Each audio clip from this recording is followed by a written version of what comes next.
चलिए शुरू करें। तो आज हम शुरू करते हैं डॉक्टर अम्बेडकर से, और आज हमें 4 दार्शनिक कम से कम समाप्त करने ही करने हैं। डॉक्टर अम्बेडकर के बारे में अब तक आईएएस या पीसीएस, किसी भी पीसीएस में एक भी सवाल नहीं आया है। इसका मतलब है कि बहुत विस्तार में जाने से बचेंगे, बेसिक बात समझेंगे। तो डॉक्टर अम्बेडकर के बारे में थोड़ा सा पहले हम परिचय प्राप्त कर लें। वैसे तो आपने आधुनिक भारत के इतिहास में ठीक से पढ़ाई होगा इनके बारे में, लेकिन थोड़ा थोड़ा बेसिक आइडिया हमारे सामने हो। दूसरा, इन्होंने कौन सी पुस्तकें लिखी हैं, एक दो पुस्तकों का नाम कोट कर देंगे तो आपका उत्तर थोड़ा बेहतर मान लिया जाएगा, वैसे भी मान लिया जाएगा। और फिर देखते हैं कि एथिक्स की दुनिया में इनके कौन से थॉट्स महत्वपूर्ण हैं, नैतिक विचारों की दुनिया में उनके कौन से विचारों का महत्व है, उसको देखते हैं। बहुत सारी डिबेट्स अम्बेडकर जी के साथ जुड़ी हुई हैं। तो कुछ बेसिक बातें जो पता होनी चाहिए वो ये है कि अम्बेडकर जी का जो जन्म हुआ था वो एक दलित परिवार में हुआ था। और मैंने आपसे कई बार कहा कि हम जिस बैकग्राउंड में होते हैं तब हमें वो चीजें ठीक से समझ में आती हैं, जब तक हम किसी बैकग्राउंड में ना हो तब तक समझना मुश्किल है। आपने सुना होगा एक जाति है महाराष्ट्र में महार नाम की, उस जाति से उनका संबंध था। और आजकल आप एक वो सुनते हैं भीमा कोरेगांव केस। भीमा कोरेगांव केस जो है वो एक सेंस में महार जाति के स्वाभिमान का सवाल है। जब उसकी डिटेल्स पढ़ेंगे तो आप समझ पाएंगे कि क्यों महाराष्ट्र में जो अम्बेडकरवादी हैं, दलित समाज के लोग हैं, उस युद्ध को उतना महत्व दे रहे हैं। क्योंकि उस युद्ध में एक ऐसी सेना जिसमें महार केंद्र में थे, उन्होंने एक ऐसी सेना को हराया जो कथित रूप से सवर्णों की सेना थी। और अब वो जो अम्बेडकरवादी हैं उस युद्ध को सेलिब्रेट करना चाहते हैं, और उसको सेलिब्रेट करने से जो समाज में तनाव है वो बढ़ता है।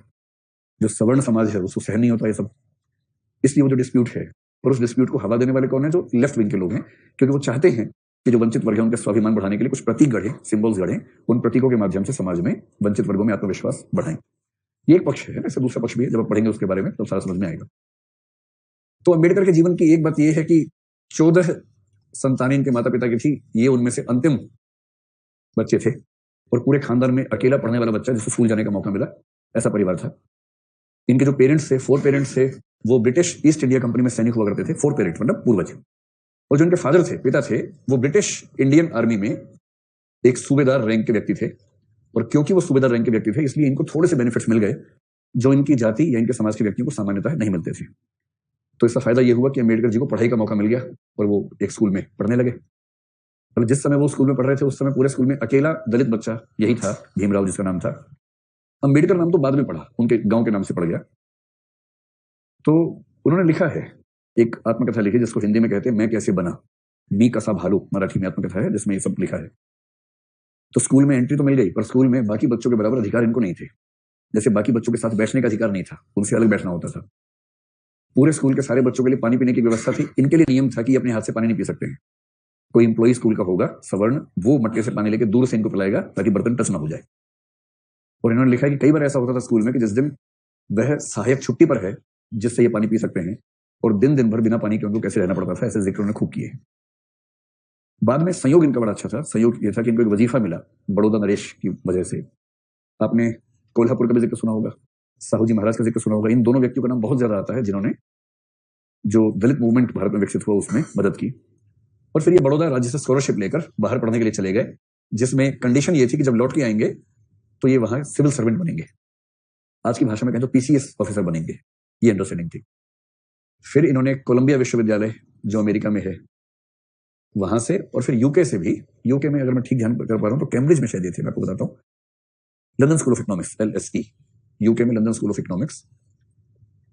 अम्बेडकर को खारिज करने वाले अम्बेडकर के पैर की धूल के बराबर भी नहीं है पढ़ाई लिखाई के मामले में।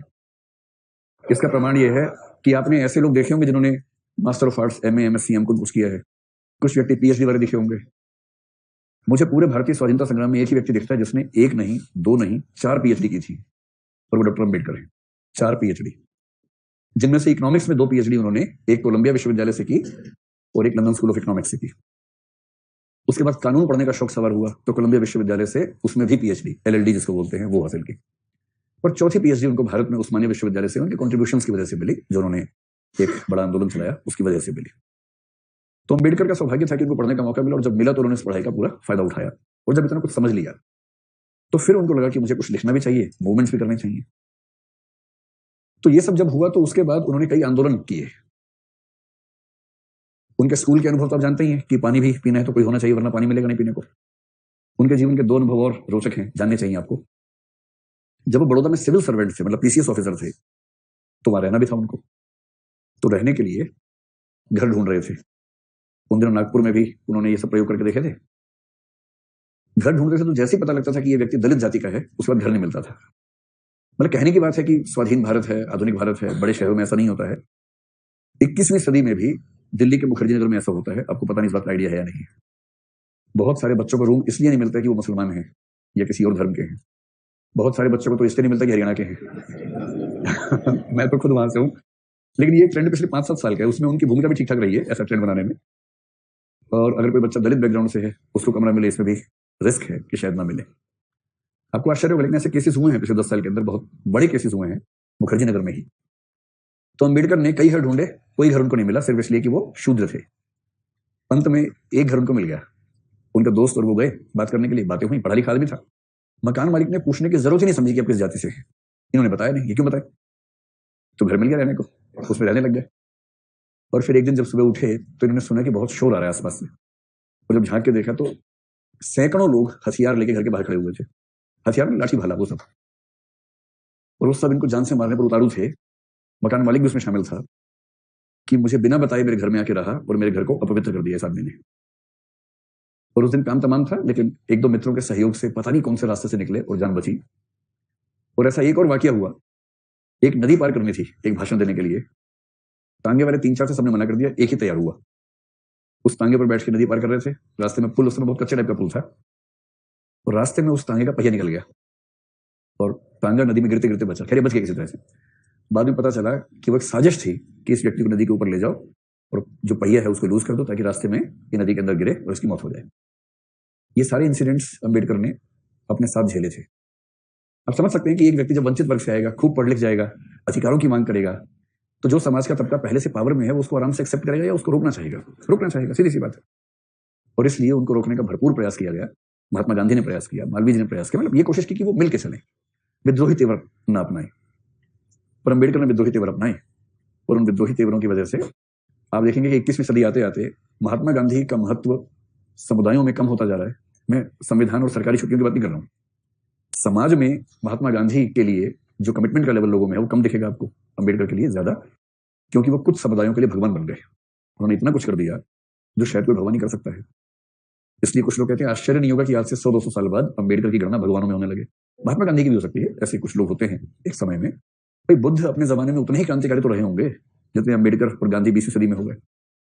तो क्या पता आज से 500 साल बाद कहें कि अम्बेडकर एक भगवान थे जो मोदी भगवान से कुछ पहले हुए थे। और जो महत्व गोपियों को मिलता है कृष्ण के साथ होने का, वो आपको मिलेगा मोदी के साथ होने का। देखिएगा कि मोदी के जमाने में जो लोग जिंदा थे उनका वही सम्मान है जो कृष्ण के जमाने में सुदामा और गोपियों का था। कुछ कुछ स्टेटस मिल सकता है हम लोगों को भी, है ना। चलिए, मूवमेंट जो है इनका जो सारा कंसर्न है, मुख्य रूप से सबसे बड़ी चिंता तो शूद्र समाज की है। इसके लिए खूब मूवमेंट्स किए।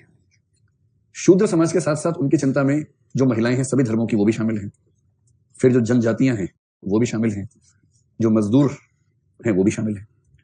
लेकिन अम्बेडकर को डिफाइन करना हो तो मुख्य रूप से शूद्रों और स्त्रियों के प्रति जो उनकी चिंता है उससे डिफाइन होंगे।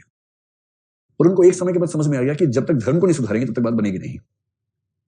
तो उन्होंने 1919 में सबसे पहली बार ये डिमांड रखी कि शूद्र समाज को, या जो अनटचेबल्स कहलाते थे उस समय, अस्पृश्य लोग, या मैं स्पष्ट कर दूं कि शूद्र का मतलब ठीक से समझ लें कि अम्बेडकर की धारणा में शूद्र का मतलब वो नहीं है जो आप सामान्यतः समझते हैं। आपको पता है कि वर्ण व्यवस्था में 4 वर्ण हैं, कौन कौन से हैं? बी, के, बी और एस, ठीक है। इसे क्या बोलते हैं? बकवास व्यवस्था, ब्राह्मण, क्षत्रिय, वैश्य, शूद्र, ठीक है। अब मैं जो बता रहा हूँ उससे तनाव में बता जाइएगा, उसको तनाव में आ सकते हैं, लेकिन अम्बेडकरवादी लोग कैसे समझते हैं वो देखिए। ब्राह्मण कौन है? ब्राह्मण वो है जिनको आप मतलब पंडित, ब्राह्मण ये सब कहते हैं। ब्राह्मणों में एक पुरोहित वर्ग है, एक दूसरा गैर पुरोहित। तो जैसे किसी का सरनेम दुबे हो, द्विवेदी हो, त्रिवेदी हो, चतुर्वेदी हो, पांडे हो, शुक्ला हो, मिश्रा हो और पांडे पाठक हो, तो आप समझ सकते हैं कि वो सब लोग जिस वर्ग में आते हैं वो कौन सा वर्ग है? ब्राह्मण वर्ग है। ब्राह्मण वर्ग या ब्राह्मण वर्ण जो कहना कह सकते हैं। इस पर डिबेट नहीं है, आपस में झगड़े हैं कि तुम सरयू के यहाँ के हो कि सरयू के वहां के हो, वो सब झगड़े अपनी जगह है, लेकिन सबके ब्राह्मण होने में कोई संदेह नहीं होता है, ठीक है। क्षत्रिय कौन है? जो सैन्य कार्य के लिए पैदा हुआ है। तो सामान्यतः जिनके अंत में सिंह, चौधरी टाइप लगा हो, सामान्यतः, क्योंकि आजकल ये वाले सरनेम्स बड़े कॉमन हो गए हैं, कोई भी लगाता है, अच्छी बात है। सरनेम से मिक्स हो जाने चाहिए कि सरनेम से पता ही ना चले कौन क्या है। मैं तो कहता हूँ पूरा भारत मिश्रा ही लगा दे सरनेम, तो क्या होगा? पता ही नहीं चलेगा कि कौन क्या है। कितनी अच्छी स्थिति हो जाएगी अगर कोई एक आध सरनेम वो सब लगाना शुरू कर दे, जैसे सिखों में होता है। सिखों में कोई भी जाति हो, हर पुरुष सिंह, हर औरत कौर। ये सिंह और कौर होते ही क्या होता है कि जाति कम से कम नाम में दिखनी बंद हो जाती है। जाति व्यवस्था सिखों में है, खूब है। और पंजाब भारत का वो राज्य है जहां